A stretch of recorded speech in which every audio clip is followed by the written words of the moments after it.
আসসালামু আলাইকুম। গত ভিডিও টিউটোরিয়ালগুলোতে আমরা পার্ট বাই পার্ট মাইক্রোসফট ওয়ার্ডের হোম মেনু শেষ করছি। তো আজকে থেকে আমরা মাইক্রোসফট ওয়ার্ডের ইনসার্ট মেনু শুরু করব। তো ইনসার্ট মেনুর মধ্যে বেশ কিছু গুরুত্বপূর্ণ টুলস রয়েছে, তার মধ্যে হচ্ছে আজকে আমরা এখানে এই চারটা টুলস সম্পর্কে জানব।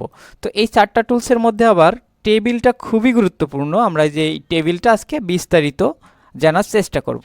তো চলেন আমরা শুরু করি। তো নর্মালি মাইক্রোসফট ওয়ার্ডের মাধ্যমে মনে করেন আপনি একটা বই তৈরি করলেন, তো সেক্ষেত্রে এই বইয়ের একটা কভার পেজ লাগে। কভার পেজ বলতে হচ্ছে আমাদের নর্মাল যে বইগুলো থাকে দেখবেন যে কভার পেজ মানে প্রথম পেজটা দেখবেন অনেক সুন্দর এবং আকর্ষণীয় হয়।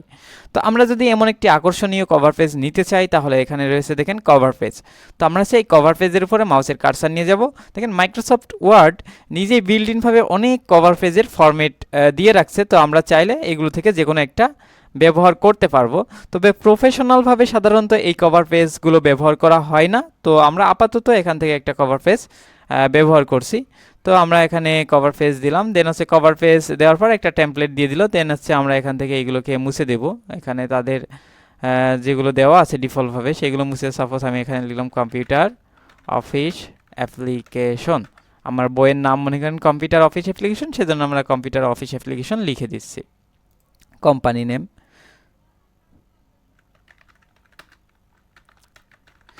তো এইভাবে আর কি কভার পেজগুলো আমরা আমাদের মতো করে কাস্টমাইজ করে ব্যবহার করতে পারি। তবে এই কভার পেজগুলো খুব বেশি একটা ইউজ হয় না। সাধারণত কেউ যখন একটা বই কিংবা কোনো ডকুমেন্ট তৈরি করে কভার পেজ যদি লাগে, সাধারণত সেগুলো গ্রাফিক্সের মাধ্যমে রেডি করে নিয়ে আসা হয়। তো চাইলে আপনারা এখান থেকে মানে টেম্পোরারি এগুলো ব্যবহার করতে পারেন। তো আমি যদি এখান থেকে এটাকে বাদ দিতে চাই, এই কভার পেজটাকে যদি আমরা বাদ দিতে চাই তাহলে আমরা কভার পেজে যাব। কভার পেজে আসার পর এখানে রয়েছে দেখেন রিমুভ কভার পেজ। তো এখানে যদি আমরা ক্লিক করি তাহলে এটা রিমুভ হয়ে যাবে। তারপর রয়েছে ব্ল্যাঙ্ক পেজ। তো ব্ল্যাঙ্ক পেজ মানে হচ্ছে খালি পেজ বা ফাঁকা পেজ।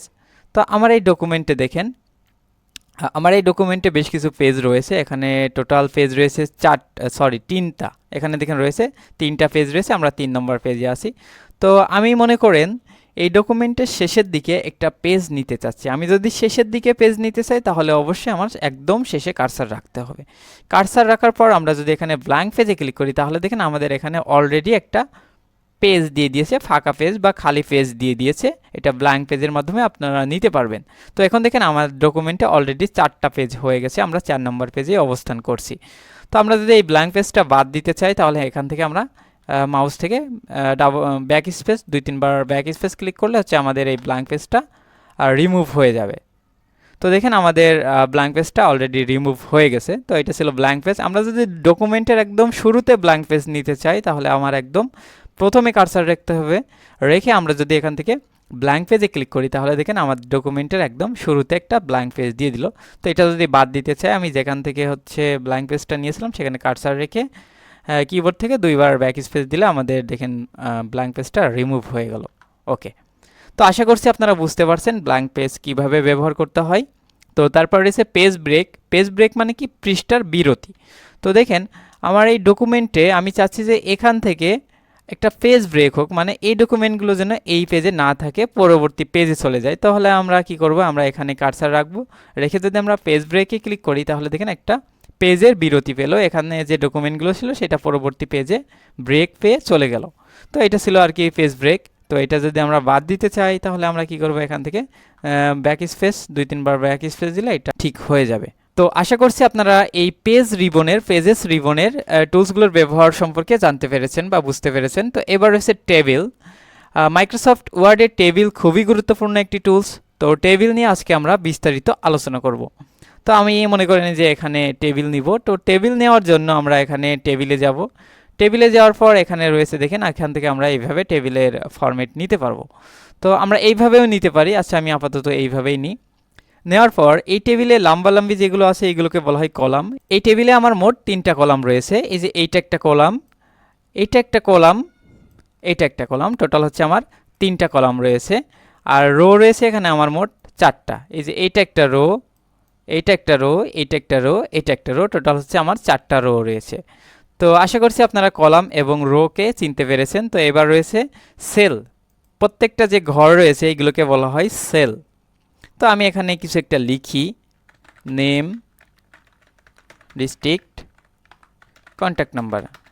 ওকে, আমরা মনে করেন এই সেলের মধ্যে কিছু একটা এন্ট্রি করব। দেখেন হচ্ছে আমার এখান থেকে কিছু ডাটা এন্ট্রি করা হয়েছে। তো আমি এইগুলো যেহেতু টেবিলের হেডিং, তো এটাকে আমরা সিলেক্ট করে কন্ট্রোল ভি দিয়ে একটু বোল্ড করে দিই। ওকে, তো টেবিল নেওয়ার পর এখানে দেখেন টেবিল লেআউট এবং টেবিল ডিজাইন নামে দুইটা বাড়তি মেনু অ্যাড হয়ে যাচ্ছে।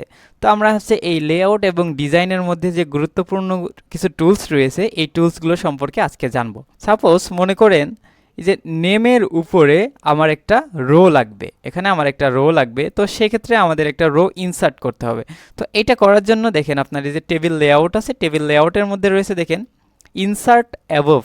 এখানে যদি আমরা ক্লিক করি, আমরা যে রো এর উপরে রো নিতে চাই, আমি যে এই রো এর উপরে রো নিতে চাই, তাহলে এই রো এর মধ্যে যে কোনো একটা জায়গায় আমাদের কার্সার রাখতে হবে। কার্সার রেখে আমরা যদি ইনসার্ট অ্যাবভে ক্লিক করি, তাহলে দেখেন আমার উপরে একটা রো চলে আসছে। তো আমরা যদি এই ডিস্ট্রিক্ট এইগুলোর নিচেই যদি একটা রো নিতে চাই, তাহলে আমার এর মধ্যে কার্সার রেখে ইনসার্ট বিলো, বিলোতে ক্লিক করলে দেখেন আমার এর নিচে একটা রো চলে আসলো। সাপোজ আমি এই রোটাকে এখন ডিলিট করে দেবো, তাহলে আমার যে কাজটা করতে হবে, এই রো এর মধ্যে যে কোনো একটা জায়গায় কার্সার রাখতে হবে। কার্সার রাখার পর এখান থেকে আমরা ডিলিটে যাব। ডিলিটে যাওয়ার পর এখানে রয়েছে দেখেন ডিলিট রোস, এখানে যদি আমরা ক্লিক করি তাহলে আমার এই রোটা ডিলিট হয়ে যাবে। ওকে, তো আমি মনে করেন এই কলামের বাম সাইডে একটা কলাম ইনসার্ট করাতে চাচ্ছি, তাহলে এই কলামের মধ্যে আমরা কার্সার রাখবো। কার্সার রেখে ইনসার্ট লেফট, এখানে দেখেন রয়েছে ইনসার্ট লেফট, এখানে যদি আমরা ক্লিক করি তাহলে দেখেন এই কলামের বাম সাইডে একটা কলাম চলে আসলো। তো সাপোজ আমি এখানে নাম দিব হচ্ছে সিরিয়াল নাম্বার, এখানে 1 2 এখানে 3 দিয়ে রাখলাম। তো আমি মনে করেন এইটা যেহেতু এত বেশি জায়গা লাগছে না, তাহলে আমরা কি করতে পারি, দেখেন এই যে এই কলাম, এই যে কলামের যে বর্ডারটা আছে, এই বর্ডারের মাঝখানে কার্সার রাখলে দেখেন এই কার্সারটা চেঞ্জ হয়ে যাচ্ছে। দেন হচ্ছে আমরা কি করব, মাউসের লেফট বাটন চেপে ধরে এভাবে ড্র্যাগ করে টান দিলে আমাদের এইটাকে আমরা কম বেশি করতে পারি, এই কলামের উইথ আমরা কম বেশি এভাবে করতে পারি। ওকে, তো এবার দেখেন আমরা চাচ্ছি যে এখানে যে সেলগুলো আছে, এখানে টোটাল আমাদের 4টা সেল আছে, এই 4টা সেল মিলে আমি একটা সেল বানাতে চাচ্ছি। তাহলে এই 4টা সেলকে একসাথে সিলেক্ট করতে হবে। দেন হচ্ছে আমরা এখান থেকে মার্জ সেল করে দেব। মার্জ সেল মানে কি, মার্জ সেল মানে হচ্ছে একাধিক সেলকে একত্রিত করা। তো আমরা এখানে মার্জ সেল করে দিলাম। দেন দেখেন এখানে সবগুলো সেল মিলে আমাদের একটা সেল হয়ে গেছে। তো আমি এখানে লিখে দিলাম কম্পিউটার অফিস অ্যাপ্লিকেশন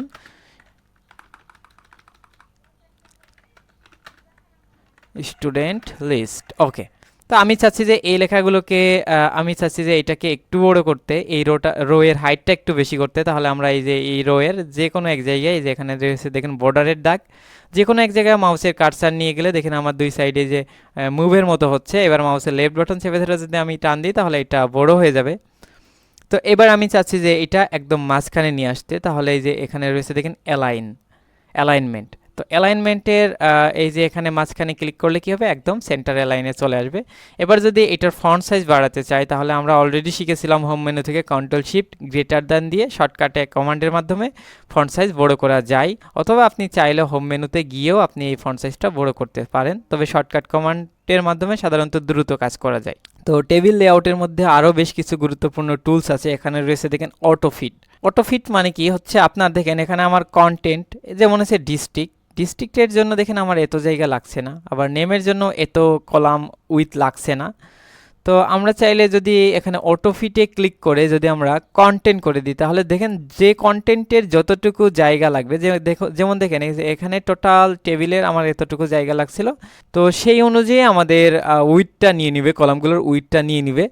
তো আমরা যদি অটোফিট উইন্ডো করি, তাহলে এটা হচ্ছে উইন্ডোর স্ক্রিন অনুযায়ী আমাদের টেবিলের উইথটা নিয়ে নিবে। তারপর রয়েছে এখানে দেখেন রো হাইট, আমরা চাইলে রো হাইটটাকে একবারে নির্ধারণ করে দিতে পারি। সাপোজ আমি এইগুলোকে সিলেক্ট করে রো এর হাইট একবারে এখানে 13 রয়েছে, আমরা এখানে আরেকটু বেশি করে দিচ্ছি, তাহলে দেখেন একবারে রো এর হাইটগুলো একসাথে বৃদ্ধি পাচ্ছে। তো তারপর রয়েছে এখানে আরেকটা গুরুত্বপূর্ণ টুলস, সেটা হচ্ছে সেল মার্জিন মানে কি হচ্ছে, আপনি যদি এই যে টেবিলে দেখেন এখানে টেবিলের সেলের মধ্যে যে ডাটাগুলো আছে, এই ডাটাগুলোর মাঝখানে দেখেন একটু করে গ্যাপ ফাঁকা জায়গা আছে, যে এখান থেকে দেখেন এই যে এতটুকু ফাঁকা জায়গা আছে। তো এইটাকে আপনি সেল মার্জিনের মাধ্যমে কন্ট্রোল করতে পারবেন। তো আমি যদি এখানে সেল মার্জিন দিই, আমি এইগুলোকে সিলেক্ট করব। সিলেক্ট করার পর এখানে রয়েছে দেখেন সেল মার্জিনসে যাওয়ার পর আমি মনে করেন টপ থেকে একটু সেলের মার্জিন দিয়ে দিব। তো সাপোজ 0.1 দিলাম। দেখেন প্রত্যেকটা টেবিলের উপর থেকে একটা মার্জিন পেয়ে দেখেন একটা ফাঁকা জায়গা চলে আসলো। তো এইটাই ছিল আর কি সেল মার্জিন। তো আশা করছি আপনারা বুঝতে পারছেন। তো আমি কন্ট্রোল জেড দিয়ে এটাকে আনডু করে ফেলি। এখানে মনে করেন আমি আরেকটা রো ইনসার্ট করব। তো আমি ডান সাইডে কার্সার রাখি, কার্সার রেখে ইনসার্ট রাইট, তাহলে আমার এই যে ডান সাইডে একটা রো চলে আসলো। এখানে দেখেন ইরেজার নামে একটা টুলস রয়েছে। আমরা যদি ইরেজারের উপর ক্লিক করি তাহলে আমার মাউসের কার্সারটা দেখেন ইরেজারের মতো হয়ে গেল। দেন হচ্ছে আমরা যদি ইরেজারটাকে যেটা মুছতে চাই সেটার উপর দিয়ে মাউসের লেফট বাটন চাপ দিয়ে ধরে টান দিলে এটা হচ্ছে মুছে যাবে। আর আমরা যদি আবার ড্র করতে চাই তাহলে এখানে রয়েছে দেখেন ড্র টেবিলে যাব। ড্র টেবিলে যাওয়ার পর আমরা যেখান থেকে ড্র করতে চাই সেখানে কার্সার নিয়ে মাউসের লেফট বাটন চেপে ধরে টান দিলে দেখেন আমার এগুলো ড্র হয়ে যাবে, টেবিল ড্র হয়ে যাবে।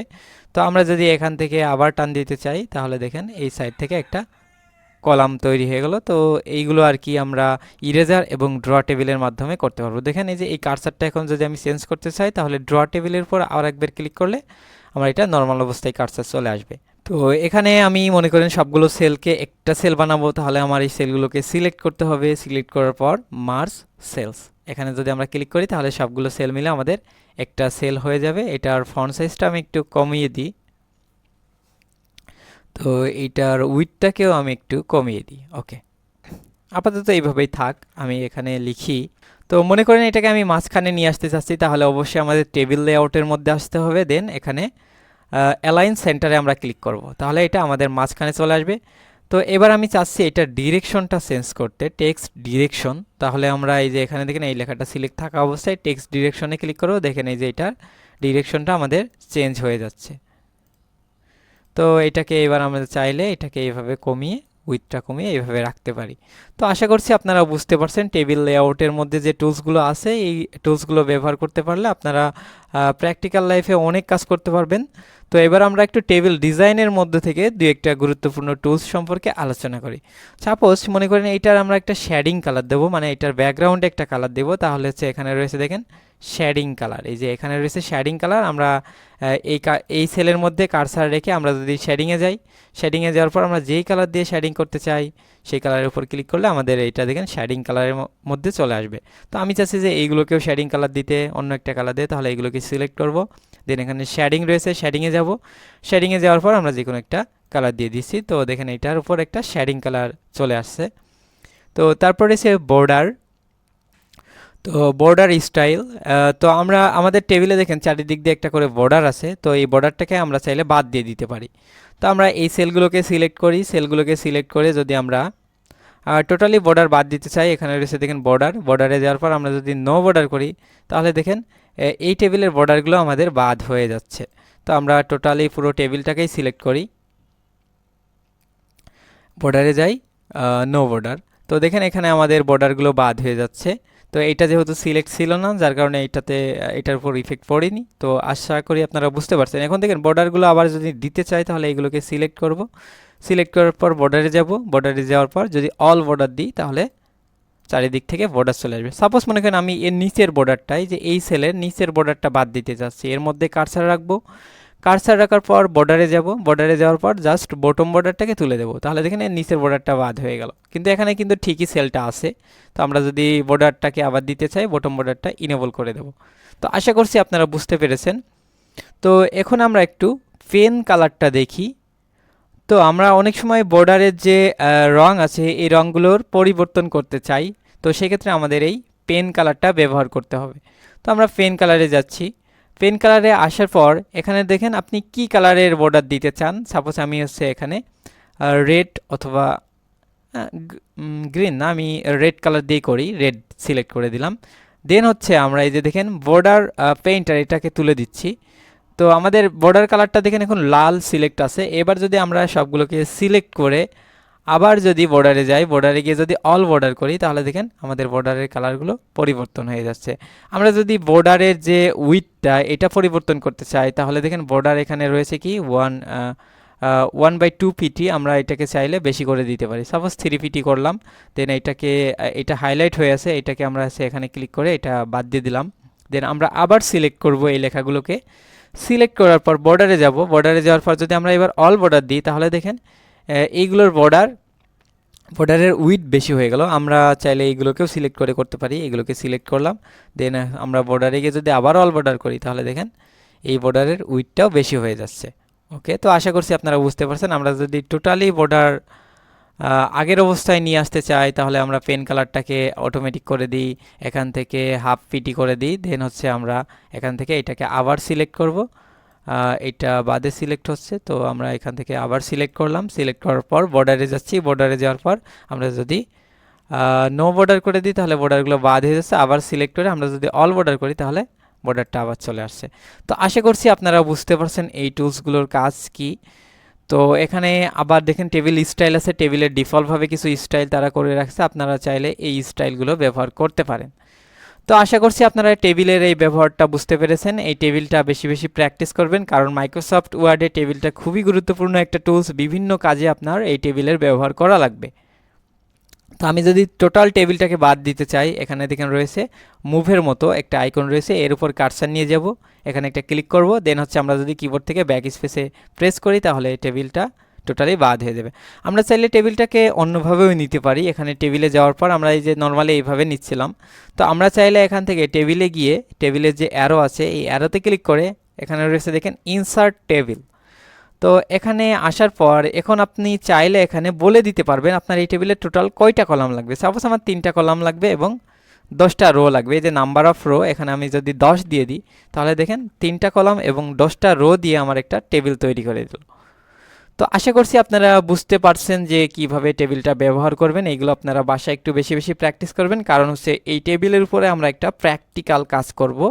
তো আজকের ভিডিওটি এই পর্যন্তই ছিল, সবাইকে অসংখ্য ধন্যবাদ।